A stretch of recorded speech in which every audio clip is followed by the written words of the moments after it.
Likewise, for the information may we know what constitutes a grave threat that will prompt the NBI to conduct an investigation as compared to a light threat? No, what are the elements that are needed to be present to be considered a grave threat? Well, for grave threat, Your Honor, if naalala ko siya, if a person threatens another person with the infliction upon the latter's person, property, or honor, or that of the latter's family, with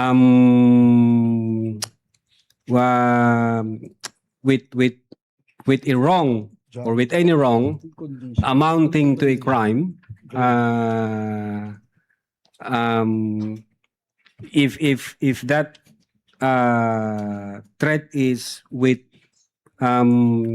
condition or without condition, or with involved with monetary consideration, yun po, Your Honor, yung kabuuan nung sa grave So threat. yung grave threat po, may condition or walang condition? The crime of grave threat, Your Honor, can be committed with or without condition. With or on the without law, Your Honor. condition. So as an investigator, have you ever investigated and filed a complaint for grave threats apart from this one? Again, Your Honor. As an investigator, have you filed any case or investigated and filed a case for grave threats against anyone aside from this, excluding this one? I think nag-start po kasi ako as counter-terrorism and then organized crime group and then cybercrime. Wala akong maalala, Your Honor, kundi ito lang. I mean, insofar as my being in the NBI is concerned, Your Honor. So ito lamang yung ito pala yung kaso na naimbestigahan nyo concerning grave threats, you know? I think yung iba, may mga naimbestigahan, Your Honor. Pero again, sabi ko, yung sa sarili ko po, yung experience ko from counter-terrorism hanggang sa organized transnational crime group, hanggang sa cybercrime division, ang naalala ko lang, Your Honor, kasi matagal na ho yun kung ano yung nasa record. I think itong grave threats na to is pag hindi first time, doon ko lang na-experience. Gaano katagal ho kayong parte nitong cybercrime division bago kayo nalipat? Since 2018, Your Honor, nagsimula ako bilang investigation agent. And then 2022, I was designated as chief of the Digital Forensic Laboratory Division. And in 2023, designated as chief of the Cybercrime Division, sir. So more than 5 years kayong nandito sa cybercrime division ng NBI. Opo. That's all, Mr. Presiding Officer. Thank you. Thank you, Senator Judge Ejercito. Senator Judge Tulfo Irwin is recognized. You have 2 minutes, sir. You may proceed when you're ready. Thank you, Mr. President or Presiding Officer. I'd like to direct my clarificatory question to the witness on the stand, Mr. Presiding Officer. Attorney Jeremy Lontok, Opo, Your Honor. what findings, if any, convince the NBI the motive of the respondent to kill the president and 2 other people? Meron po bang kayong nakitang motibo? Kasi maaari pong sabihin lang nung isang tao sa sobrang galit niya, na pag-usapan na po kanina yan, di ba? Spur of the moment. Pero did you find any motive? Bakit niya po gagawing patayin ang Pangulo? Yes, Your Honor. As I've said before, when we take into consideration all the facts and circumstances surrounding that issue, nagkaroon ng hindi magandang relasyon yung dalawa, and then nagbato na ang Vice Presidente ng mga salitang mabibigat laban sa Presidente. Pinapakita doon sa October 18 na toxic na nga yung relationship nila. Galit na galit si Sara dahil sinasabi ng Vice Presidente is politically motivated yung pag-attack sa kanya. And then at the same time, pinagtutulungan siya ng buong gobyerno. So, then na-trigger ho yun, if my memory serves me right, nung incident nangyari noong 23 November 2023, 2024. So parang nagpatong-patong na ho siya, convolution ng iba't ibang issue. So nakita ho namin, talagang galit ang Vice Presidente sa Presidente. Okay. So you saw that the Vice President is very angry, right? Galit po siya. Did the investigation uncover any evidence, if there's any, that the respondent had taken steps to carry out these threats or these statements that she made in public and online? Did you have or did you cover any evidence? Your Honor, insofar as the Cybercrime Division is concerned, we focuses on the investigation on the alleged grave threats and inciting to sedition. Ngayon, pagdating doon ng whether or not meron na-execute na o may inutusan, I think ang makakasagot po niyan, Your Honor, yung aming director kasi sa kanya po yung pool ng information. At the same time, yung jurisdiction na yan, nasa intelligence service po namin. Kami ho nasa investigation service. So, insofar as the NBI, Cybercrime Division is concerned at that time, nakafocus ho kami sa grave threat and inciting to sedition. But insofar as whether meron na bang in-engage ang Vice Presidente, jurisdiction ho yan ng aming intelligence service. At maybe ang makakasagot niyan yung aming director kasi siya po yung recipient ng full pool of information from different divisions and regions. You mean the inciting to sedition will be answered by the director, is that correct? Kasi parang hindi po natalakay kanina yung inciting to sedition. Is it? Well, Your Honor, the inciting to sedition, in our investigation, we were able to establish that those utterances from 18 October 2024, November 23, 2024, and other facts and circumstances, even the November 26, 2024, we believed that those utterances have tendency, Your Honor, to stir up the people, to go against the government, have tendency to disturb the public peace of the community, the peace of the community, and have tendency to undermine public safety and public order. And I think that's elements of the inciting to sedition, Your Honor. I have last two questions, Please proceed. Mr. Presiding Officer. So you're saying they're intertwined, killing the president and then inciting the people to revolt against the government. They're intertwined. Is that what you're saying? Based on our findings, Your Honor. Based on your findings. And what could be the motive of the vice president inciting people to sedition, to revolt against the government, when in fact she will be the next president of the republic? She's been saying, and everybody knows, and she's been claiming. Well, why do you think? I mean, did you look deeper? Why incite to sedition? I mean, when in fact you're the vice president. Usually, in our country, Mr. Witness, the vice president would run for presidency. What could be the motive? Well, Your Honor, what we have established is the fact that the relationship between the two were already hostile.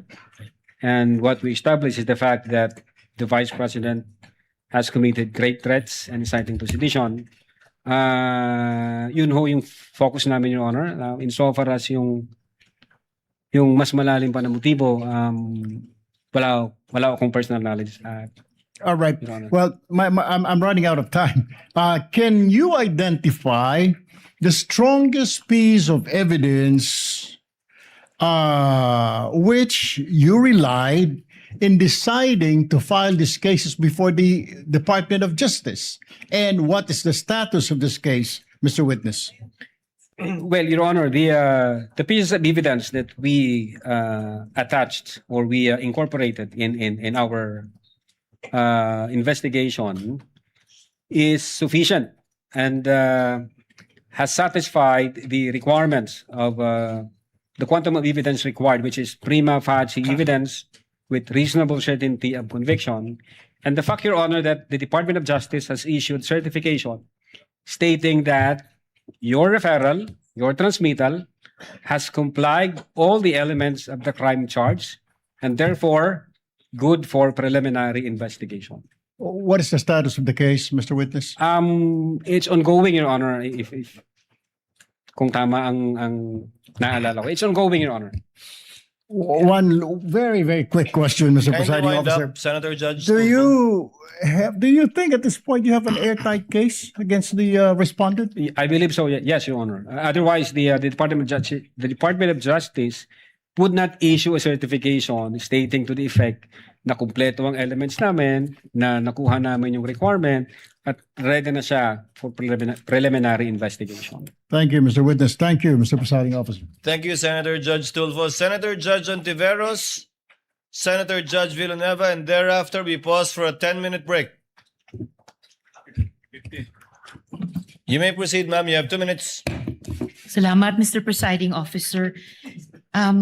Attorney Lotok, Opo, yes, Your Honor. sa affidavit of investigation dated February 10, 2025, nirekomenda ng NBI na sampahan ng mga kasong grave threats at inciting to sedition ang vice-presidente. Pwede po bang idahilan sa mga kasong yan na nadala lang ng emosyon or may matinding trigger kaya nakapagsambit ng ganoon? I don't think, Your Honor, kasi wala naman ho sa elements ng grave threats yung situation na yon. As long as we were able to satisfy the elements for grave threats, Your Honor, and when the Department of Justice certifies na kumpleto yung elemento doon, so no, Your Honor, hindi ho yan mamatter doon sa findings namin. At yung sinabi po ninyong elements of grave threats, yun po yung 4 na in-enumerate nyo kanina. Ano pong elements of grave threats? Yes, Your Honor. Number 1, that a person threatened to inflict another person upon the latter's person, honor, or property, or that of the latter's family with any wrong. That's the first element. The second element, that wrong amounts to a crime. Then the third element is yung may demand for money or may condition na imposed. In our investigation, mayroon hong 3 acts para makommit yung grave threats. Base doon sa 3 elements na sinabi ko, the offender have complied with the threat na sinabi niya. The offender hindi niya na-comply yung threat na sinabi niya, or yung pangatlong act, yung walang condition yung threat na yon, Your Honor. Mga 2 beses nyo po binanggit yung salitang kondisyon, Attorney Lotok. Itatanong ko yan mamaya-maya. Sa DOJ po, sa DOJ naman, may criteria ng reasonable certainty of conviction bago magsampa ng kaso. Sa Yes, Your NBI, yes, Attorney. Sa Opo. NBI, ano naman po ang pamantayang sinusundan ninyo bago magrekomenda ng kaso? Well, sinusunod din ho namin yung quantum of evidence na prima facie evidence with reasonable certainty of conviction. Kaya ho, kung makikita nyo yung pong aming processes o yung phases, yung pang last po niya is legal evaluation. Meaning, pag meron na ho kaming conclusion, bago ho namin ito isubmit sa Department of Justice, meron hong referral kaming ginagawa sa legal division, or nagpapatulong ho kami sa aming mga legal experts. So sila ho ngayon yung nag-evaluate, sila ang mag-qualify kung na-satisfy na yung requirements at kung pwede na siyang isubmit sa Department of Justice for purposes of preliminary investigation, ma'am. Alright, salamat, Attorney. So kahit papaano ina-approximate nyo yung criteria na sinusundan ng DOJ kahit bilang NBI? Yes, Your Honor, and that is on the basis of our cherished principle, the two-pillar rule in investigation, thoroughness and legality, Your Honor. Alright, salamat po. Eto, in principle, kailangan po ba ng patunay na may kinontratang assassin para maituring na grave threats ang mga sinabi? Well, Your Honor, in so far as the crime of grave threat is concerned, hindi po 'yan kailangan. Alright. Speaking of condition, kanina na binanggit nyo 2 beses. Posible po ba ang grave threats kahit may kondisyon ang banta? Ibig sabihin yung kapag ito nangyari sa akin, ito ay mga gawin mo. Kahit may kondisyon yung banta, posible po ba ang grave threats? Very much possible, Your Honor. As I have said, grave threats can be committed with or without condition. And as a matter of fact, meron akong naalalang isang case, SPO2 Jamaica versus Attorney Bangot. Ang sabi ho doon ni SPO2 Jamaica, if I lose my job, I will break your head or I will. So it's for us, it's a kind of event-based condition na matitrigger yung execution ng threat pag nangyayari yung event. But then when the Supreme Court nag-decide the Supreme Court at ang sabi niya, the threat was absolute. So it's Sinabi ng SC absolute yung threat, Your Honor, Okay. hindi conditional. So parang ganito, akin sa situation dito, meron siyang sort of event-based condition na pag nangyari yung event, matitrigger ngayon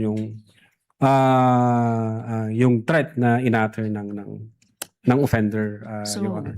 masasabi pong may jurisprudence po dahil may nakikita kayong paghahalintulad dun sa kasong ni rule ng SC, kaugnay ni PO2 Jamaica at itong kay Vice President. Yes, Your Honor. Alright. Huling tanong na lang po, Attorney Lotok.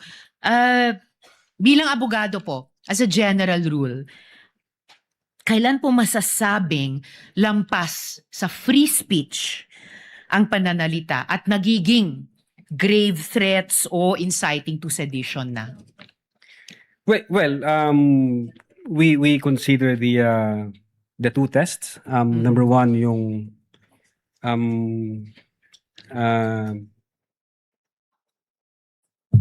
hindi ko mabigkas, Your Honor, but it's like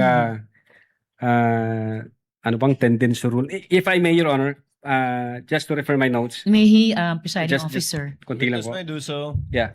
Kindly turn on the mic. Witness may do so, yes. Thank you po, Your Honor.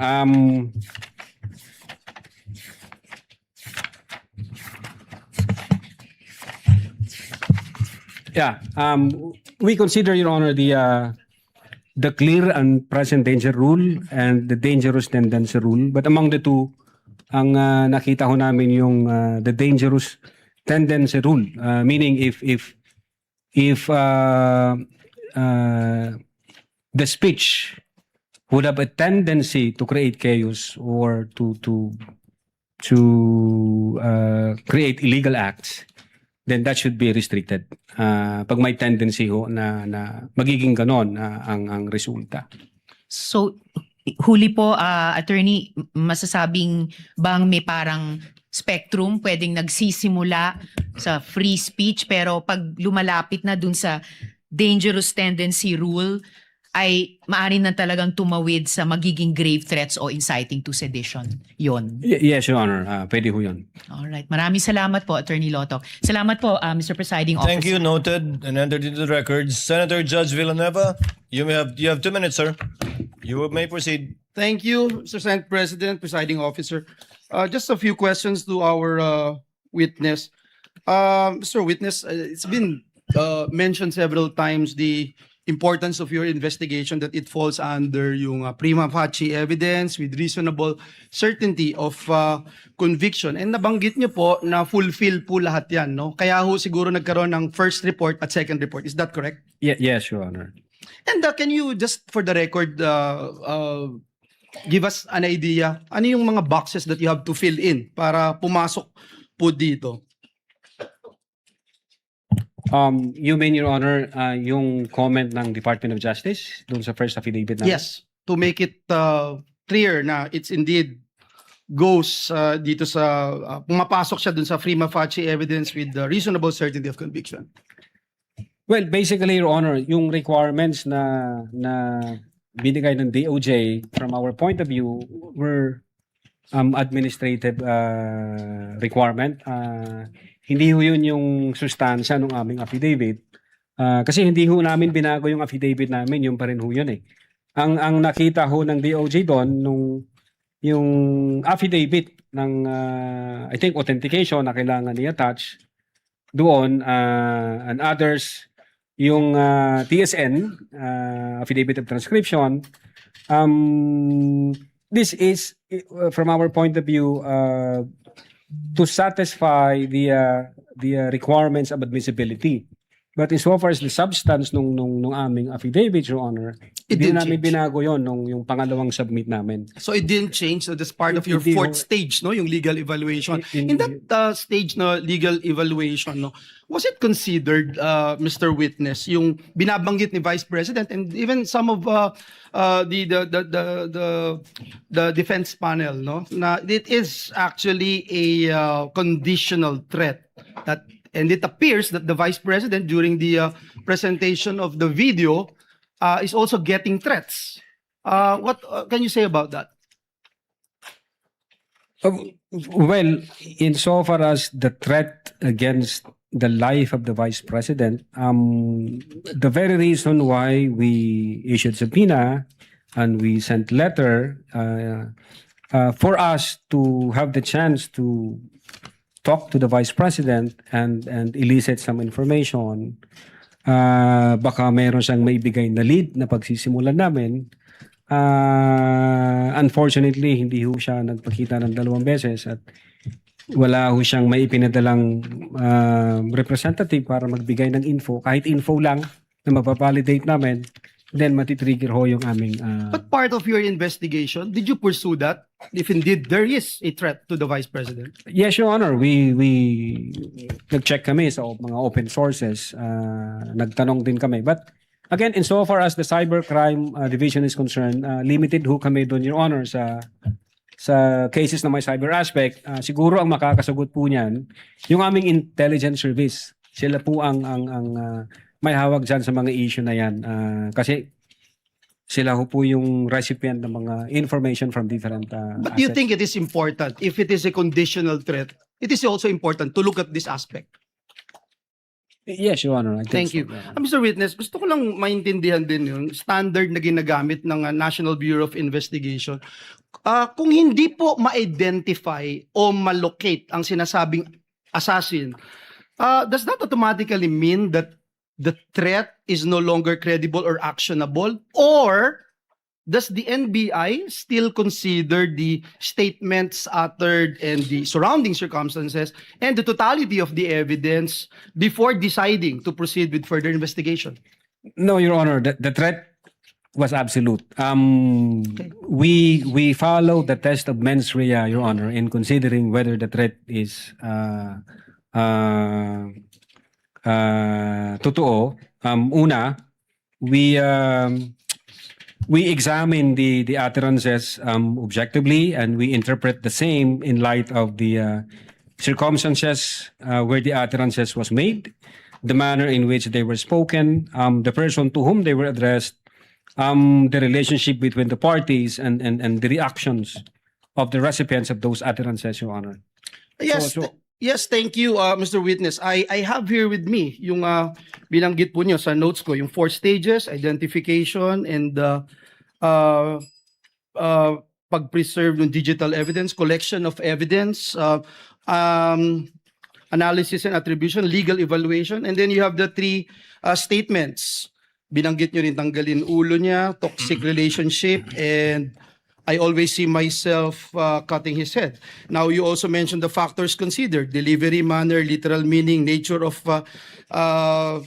the instruction, relationship of the parties, and last but not the least, yung utterances na Opo. binanggit nyo doon sa October 18 and November 20. Last question, Director Luntok. bukod po dun sa authentication ng recordings, maaari nyo po ba sa amin ipaliwanag yung kung ano po yung mga naging batayan ng NBI sa pag-assess sa mga pahayag ng respondent? Halimbawa po, binabanggit po ninyo yung kakaibang bagay na nangyari dito sapagkat ang binabanggit nyo pong nagbibigay ng statement ay dun sa nakita nating video ay no other than our Vice President, no? Yes, So Your Honor. did her position, her access or authority nakaapekto po dun sa how your investigation was conducted? Yes, Your Honor, as I've said a while ago during the direct examination, in the analysis phase, we considered the intent, the capability, and the motive, Your Honor. Kasama po yun, kinonsider po namin. The fact that she is the second highest official of the land, and definitely she's capable of doing so.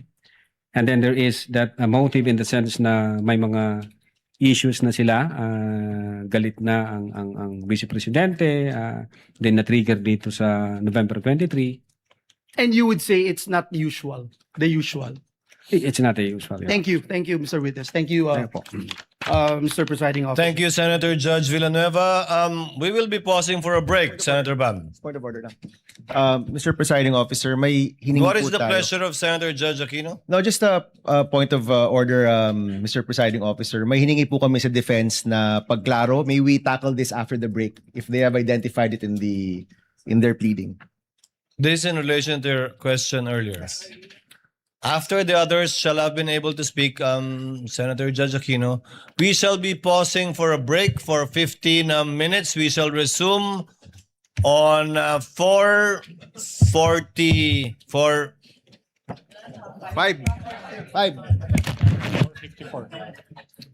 4:59 sana sasabihin ko eh. We shall resume at 5 p.m. When we resume, we shall recognize Senator Judge Tulfo, Senate President Gatchalian, and thereafter Senator Judge Cayetano and Marcos.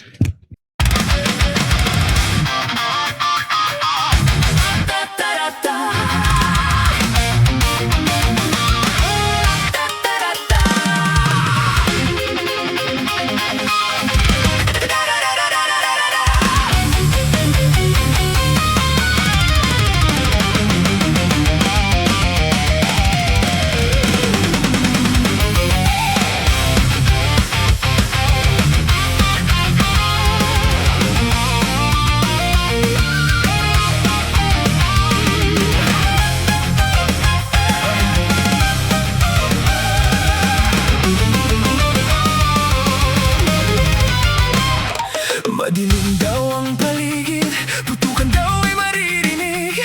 Takot sa kanilang mata, ikaw